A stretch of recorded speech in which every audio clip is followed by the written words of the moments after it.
What is the difference between tracks and routes? We answer this question in this video. Have fun!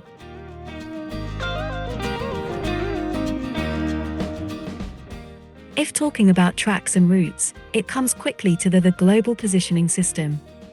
GPS was developed in America in the 1970s and officially put into service in 1995. A rocket carrying a new GPS satellite blasted off from Cape Canaveral, Florida. The Delta IV lifted off on Friday. Here it is. It's a navigational satellite. It'll provide the U.S. Air Force with improved military signals, they say. They have greater accuracy and are more resistant to signal jamming. It also has a longer life expectancy than the previous generation of satellites. The purpose of the GPS was for soldiers to determine their exact position in combat and transmitted by radio to avoid friendly fire by our own forces.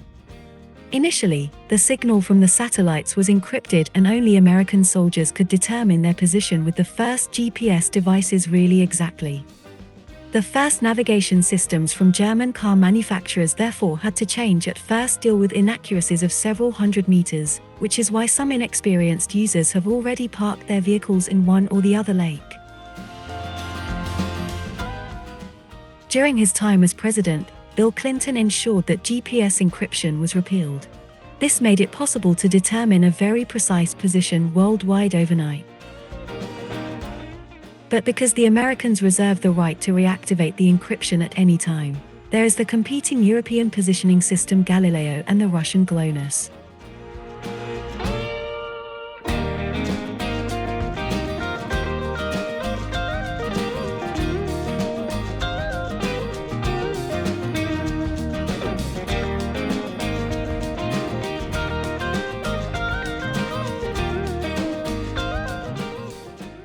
Current multiband outdoor navigation devices can receive signals from all three systems and determine the current position very precisely. If you are traveling with devices like the Garmin GPS Map 66SR, the current position is determined and saved at regular time intervals. If you connect the saved points, there is a line that shows where you have already hiked from. It's just like in the fairy tale of Hansel and Gretel, except instead of breadcrumbs positions that consist of longitude and latitude.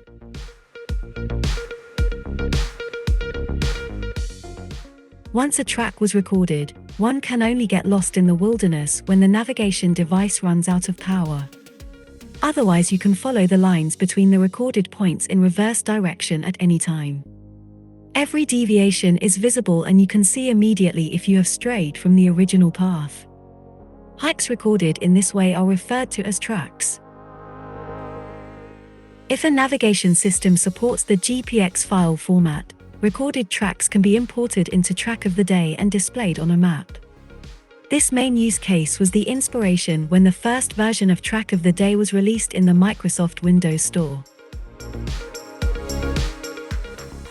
Some of the users of Track of the Day version 1.0 tried open GPX files with unknown content and were surprised that nothing was displayed.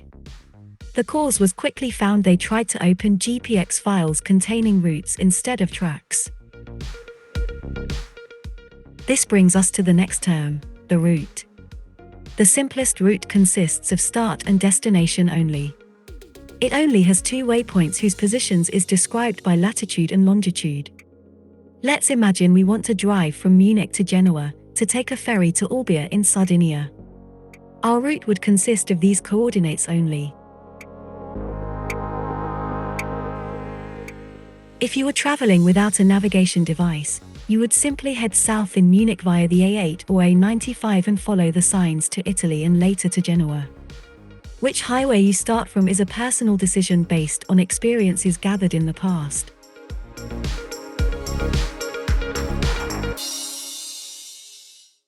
In a car with built-in navigation device, you could just enter Genoa as the destination and would arrive there at some time. Navigation devices are made to be used in exactly this way. The navigation device doesn't care where you end up driving, it's all about arriving at the specified destination. The navigation device just calculates which way to drive. Modern devices can also fall back on experiences from the past and even include traffic news in the navigation.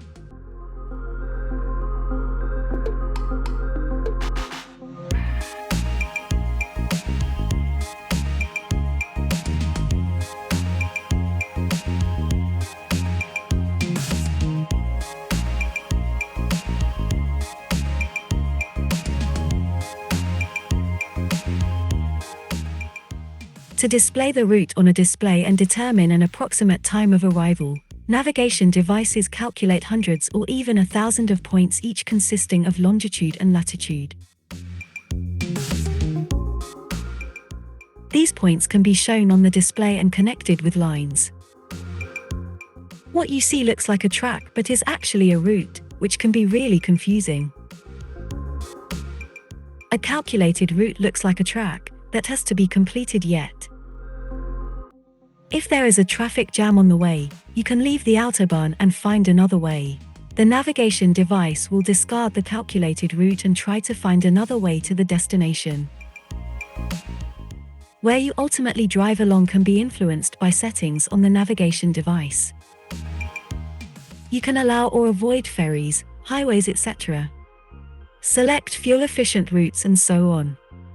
Some devices also offer options such as panorama route or winding route. Which course of a route is calculated is based on algorithms which these devices use. This form of navigation is convenient and very easy. But you have no control about what really happens. If you don't want to expose yourself to the arbitrariness of a programmed algorithm, you need via points that allow you to take control. These via points are often combined with routing options of the navigation devices. Here we have some examples of how a journey from Munich to Genoa could look like. The more waypoints we add to a route, the longer and less economical it becomes. The increase in driving pleasure is always paid for with additional consumption of valuable fuel. Once you have arrived in Genoa and recorded your journey, you have a track. This track reflects the route actually driven relatively exactly. However, every track will always contain errors. If you drive through tunnels or dense forests, errors arise due to poor satellite signal reception. Because the points of tracks are recorded at defined time intervals, there are also deviations on very winding routes. Devices from manufacturers like Garmin also draw in addition to longitude and latitude timestamp and the altitude above sea level. This enables to display an elevation profile and calculate the speed between track points. If a track is heavily errored, this is always reflected in calculated speeds. This explains why tracks recorded in Switzerland, for example, completely utopian maximum speeds of 250 km per hour or more might be calculated. It's not the fault of the calculation but erroneous track points due to restricted view of the GPS satellites. If you get a track with a drive from Munich to Genoa from a friend, and import it into your navigation device, you just can follow this track. It's the same principle as Hansel and Gretel again, you just follow previously scattered virtual breadcrumbs. If a road is blocked, you cannot follow the track any further, but has to find another way, which hopefully leads back to the track quickly. When following a track, there are no turn-by-turn directions, because no route was calculated. So you have to see for yourself how to get back to the track in case of a block and how to continue to follow it. If you want to see and hear turn-by-turn directions along the way, you need a route. If you encounter a blockage, routes have to be recalculated.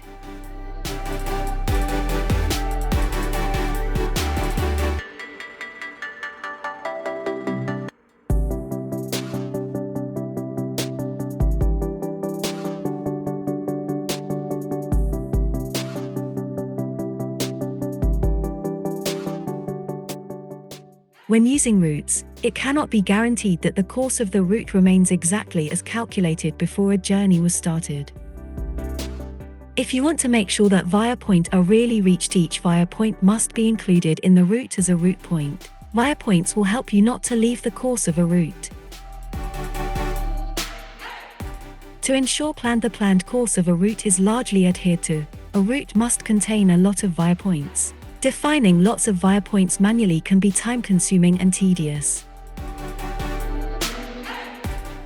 For this reason, many users are out at this point and submit to their fate or rely on simple apps where the advertising promises endless driving fun.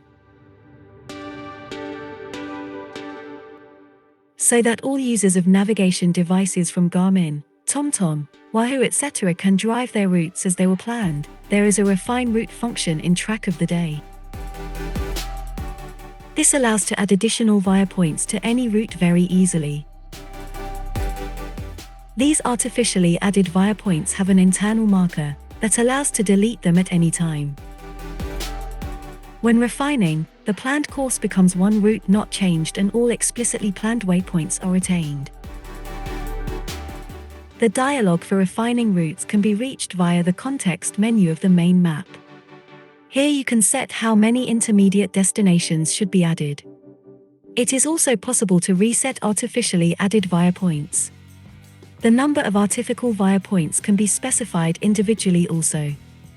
The number of route points should be chosen so that the respective navigation device can also process them correctly.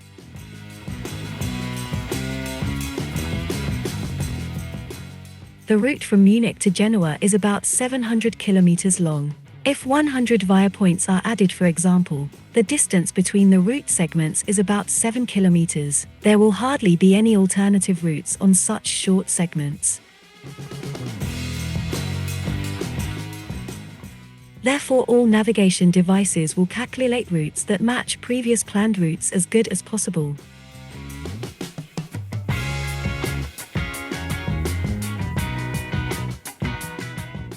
Another important step to travel happiness is the export of planned routes to a navigation device. The dialog for exporting routes can be found in the context menu of the routes or in the share dialog. Because different devices work differently, Track of the Day offers various parameters for the route export.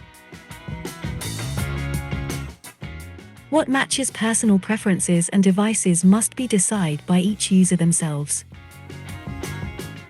The export dialog contains some hints that might help to choose the correct settings.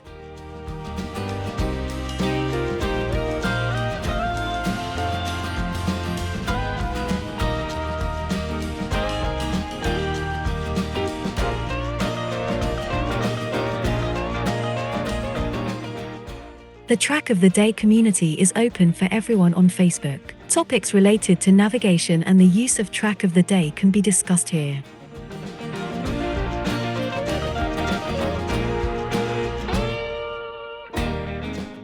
All questions about Track of the Day can also be asked via the contact form, which can be found on the Track of the Day website. Thanks for watching and bye-bye.